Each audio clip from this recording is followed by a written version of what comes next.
안녕하세요. 따뜻한 책 한 잔입니다. 분명히 연봉은 올랐는데 왜 내 통장은 그대로일까요? 예전보다 더 열심히 일하고 월급도 오르고 있는데 사는 건 왜 더 힘들게 느껴질까요? 그 본질적인 이유는 바로 인플레이션 때문입니다. 인플레이션, 쉽게 말하면 돈의 가치가 계속 떨어지고 있다는 뜻이죠. 10년 전 월급 300만 원이면 넉넉하게 살 수 있었던 생활이 지금은 월급 400만 원, 500만 원이 되어도 빠듯하게 느껴지는 이유가 바로 여기에 있습니다. 왜냐면 연봉은 조금씩 오르지만 물가, 집값, 외식비, 교육비, 세금 같은 고정 지출은 훨씬 더 빠르게 오르거든요. 그래서 중요한 건 얼마를 버느냐보다 내 자산이 물가 상승보다 빨리 크고 있느냐 이 질문을 던져야 할 때입니다. 특히 자본주의 사회에서 현명하게 살아가기 위해서는 인플레이션을 제대로 이해하고 대처하는 힘이 정말 중요하기 때문입니다. 오늘 영상에서는 신간, 드디어 만나는 경제학 수업을 통해 인플레이션 시대를 버티고 살아남고 성장하기 위해 꼭 알아두어야 할 인플레이션 상식을 파헤쳐 보겠습니다. 지금부터 책 속으로 들어가 보겠습니다. 연봉은 올랐는데 왜 작년보다 쪼들릴까? 차에 기름을 넣으러 주유소에 갔는데 휘발유 가격이 지난번에 비해 크게 올라 당황한 적이 있나요? 자가용을 운전하는 사람이라면 이에 맞추어 지출을 조정하느라 난감했던 적이 있을 것입니다. 한 달 수입은 고정되어 있는데 갑자기 생필품 가격이 상승하면 예산 관리에 문제가 생기기 마련입니다. 게다가 물가는 한 품목에서만 오르지 않습니다. 휘발유 가격이 오르면 덩달아 다른 제품의 가격도 함께 오릅니다. 경제가 지속적으로 성장하며 물가가 함께 상승하는 것은 얼핏 자연스러워 보입니다. 그러나 물가 상승 속도가 적정 수준을 넘어서면 오히려 경제에 악영향을 미칠 수 있습니다. 이러한 물가 상승 현상, 즉 인플레이션은 경제를 이해하는 데 핵심적인 개념이므로 자세히 살펴볼 필요가 있습니다. 각국 중앙은행 총재에게 인플레이션보다 두려운 단어는 없습니다. 인플레이션이란 한 국가의 재화와 서비스의 전반적인 물가가 지속적으로 상승하는 상태를 뜻합니다. 가격이 상승하면 화폐 가치와 구매력은 상대적으로 떨어집니다. 인플레이션은 가계, 기업, 정부 등 모든 경제 주체에게 영향을 미칩니다. 인플레이션이 장기간 계속되면 사람들은 더 이상 저축을 하지 않으려 하고 때로는 마트에서 사재기를 하기도 합니다. 물가가 더 오르기 전에 물건을 구매하려는 심리 때문이죠. 보통 인플레이션은 수요가 공급보다 많거나 생산비가 상승해 가격이 올라가면서 발생합니다. 또한 시중에 유통되는 통화량이 너무 많으면 인플레이션이 지속되죠. 이럴 때 국가나 정부, 중앙은행이 나서서 인플레이션을 적절히 통제하지 못하면 사회에 큰 재앙이 닥칠 수도 있습니다. 물가가 상승하는 이유. 인플레이션은 크게 두 유형으로 나눌 수 있습니다. 수요가 늘어 발생하는 수요 견인 인플레이션과 생산비가 상승해 발생하는 비용 상승 인플레이션입니다. 정부와 금융기관이 인플레이션에 적절히 대처하기 위해서는 특정 시점에 어떤 유형의 인플레이션이 발생하고 있는지 정확히 파악해야 합니다. 수요 견인 인플레이션과 비용 상승 인플레이션은 상호 배타적인 현상이 아니며 때때로 동시에 발생합니다. 물가가 상승할 때 적절히 대처하지 못하면 사회의 소득과 부가 제대로 재분배되지 못할 뿐만 아니라 임금 물가 악순환이 발생해 초인플레이션으로 이어지기도 합니다. 수요 견인 인플레이션은 대부분 소득이나 자산이 늘어나 소비가 늘 때 발생합니다. 코로나19 시기에 미국 정부가 재난지원금을 풀고 가계 대출이 급증하면서 소비가 크게 늘어났던 것이 대표적 사례입니다. 이를 해결하려면 과도한 소비를 억제해야 합니다. 정부는 세금을 올리거나 재정 지출을 줄이고 중앙은행은 기준 금리를 인상해 대출을 조이는 등 수요를 적절한 수준으로 낮추는 조치가 필요합니다. 그러나 정부가 방만한 재정 정책을 고수하거나 중앙은행이 시장에 돈을 계속 푼다면 수요 견인 인플레이션은 더욱 악화될 수밖에 없습니다. 수요 견인 인플레이션은 때때로 국경을 넘어 해외까지 영향을 미치기도 합니다.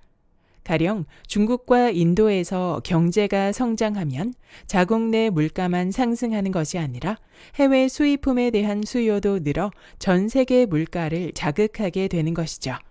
정부가 화폐를 발행하거나 부채를 화폐화하는 방식으로 지출을 감당할 경우 수요 견인 인플레이션은 초인플레이션으로 확대될 수 있습니다.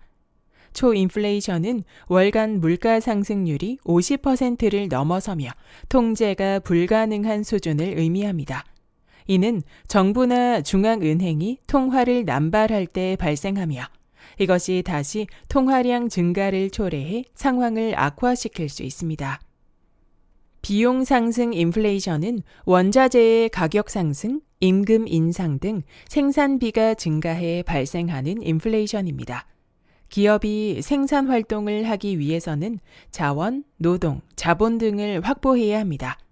이런 생산 요소의 가격이 상승하면 단위당 생산비가 올라 기업의 생산 능력이 떨어질 수밖에 없죠. 생산 비용이 크고 광범위하게 상승하면 사회 전반적인 물가가 오르고 실질 GDP가 감소하며 실업률이 증가하는 현상이 동시에 발생합니다. 저축할까 투자할까? 물가 상승에 대처하는 생존법. 인플레이션은 경제 주체를 승자와 패자로 나눕니다. 누가 인플레이션 덕분에 이익을 얻는지를 알면 인플레이션이 지속되는 원인을 이해하기 쉽습니다. 보통 안정적인 적정 수준의 물가 상승은 경제에 악영향을 미치지 않습니다. 그러나 예기치 못한 인플레이션은 필연적으로 피해를 낳습니다. 이번 장에서는 인플레이션의 수혜자가 누구인지 살펴봅시다. 인플레이션으로 혜택을 보는 쪽. 인플레이션이 발생하면 전반적인 물가가 상승해 화폐의 구매력이 감소합니다. 금융시장에서 차입자는 물가 상승과 화폐의 구매력 감소로 이득을 봅니다. 돈을 빌릴 때 보통 기대 물가 상승률이 어느 정도 반영된 고정 이자율로 빌리기 때문입니다. 물가가 기대치보다 높아지면 차입자가 빌린 부채의 실질 가치가 줄어듭니다. 즉, 기존 대출에 대한 부담이 감소하는 것이죠. 은행이 6%의 이자율로 많은 사람에게 대출을 해주었다고 합시다. 물가 상승률이 예기치 않게 3%에서 6%로 오르면 차입자가 지급하는 실질 이자율은 3%에서 0%로 낮아지는 셈입니다. 쉽게 말해 상환하는 돈의 가치가 빌린 돈의 가치보다 낮아지는 상황이 벌어집니다. 단기에 물가 상승으로 이득을 보는 또 다른 집단은 생산자입니다. 예상치 못한 인플레이션이 발생하면 소비자 물가가 오르지만 직원에게 주는 임금은 실시간으로 바뀌지 않고 비교적 안정적으로 유지되기 때문입니다. 소비자가 비싼 값을 내고 물건을 사 수입은 늘지만 직원에게 주어야 할 돈은 늘지 않아 기업과 생산자는 일시적으로나마 높은 이윤을 얻을 수 있습니다. 인플레이션으로 손해를 입는 쪽. 하지만 경제 전체로 봤을 때는 인플레이션으로 얻는 이득보다 손실이 더 많습니다. 인플레이션이 기대치를 초과하면 저축자와 대출기관 모두 손해를 봅니다. 둘 다 인플레이션을 어느 정도 반영한 이자율을 받지만 실제 인플레이션이 기대치를 초과하는 순간 이자율이 소용없기 때문입니다. 예를 들어 당신이 은행에 양도성 예금 증서에 돈을 넣었다고 합시다. 연이율이 4%인 1년 만기 양도성 예금 증서에 $1,000를 넣었습니다. 당신이 돈을 넣은 시점에는 물가 상승률이 2%였는데 갑자기 경기 불안정이 이어지고 인플레이션이 5%로 급상승하면 어떻게 될까요? 명목상으로는 $1,000를 투자해 $40의 이익을 얻었지만 문제는 이렇게 얻은 $1,040가 1년 전에 넣은 $1,000보다 구매력이 낮다는 점입니다. 투자를 하고도 오히려 손해를 입는 것입니다. 또한 인플레이션은 고소득층보다 저소득층에게 더 큰 타격을 줍니다. 일반적으로 저소득자는 고소득자보다 현금 자산의 비중이 높습니다. 물론 고소득자도 현금을 보유하지만 대체적으로 부동산이나 토지, 귀금속 등 실물 자산이나 금융상품에 투자하는 돈이 더 많습니다. 저소득층은 인플레이션이 생기면 주요 자산인 현금의 가치가 떨어지므로 더 큰 피해를 입지만 고소득층이 가진 부동산 등의 자산은 인플레이션으로 오히려 가치가 상승하기도 합니다. 고정소득을 받는 사람도 인플레이션으로 손해를 봅니다. 월급은 정해져 있는데 물가가 가파르게 상승하면 실질 구매력이 감소하기 때문이죠. 직장인이나 연금 생활자의 경우 물가 상승률이 소득 증가율을 웃돌면 생활이 갈수록 팍팍해집니다. 이러한 피해를 막으려면 급여나 연금이 물가 상승률을 반영해 적절히 조정되어야 합니다. 여기까지 드디어 만나는 경제학 수업의 본문 일부였습니다. 인플레이션은 전쟁이나 재난, 원자재 가격 상승, 그리고 정부의 무분별한 돈풀기 등 여러 가지 이유로 발생할 수 있습니다. 하지만 그 원인이 무엇이든 결국 가장 큰 타격을 받는 사람들은 자산이 적고 월급만으로 생활을 이어가는 서민과 저소득층일 수밖에 없습니다. 그래서 우리는 피할 수 없는 인플레이션 시대에 살아가는 만큼 한 가지를 꼭 기억해야 합니다. 바로 수입을 단순한 소비로 끝내지 말고 반드시 자산으로 바꿔두자는 것입니다. 돈이 돈을 버는 시스템을 조금씩이라도 갖추고 현명하게 자산을 늘려가는 사람만이 인플레이션이라는 파도 앞에서 흔들리지 않고 살아남을 수 있습니다. 오늘 영상을 통해 나에게 들어오는 수입의 일부를 어떻게든 자산으로 전환하는 습관을 시작해 보시기 바랍니다. 작은 변화가 결국 큰 차이를 만들어낼 수 있을 것입니다.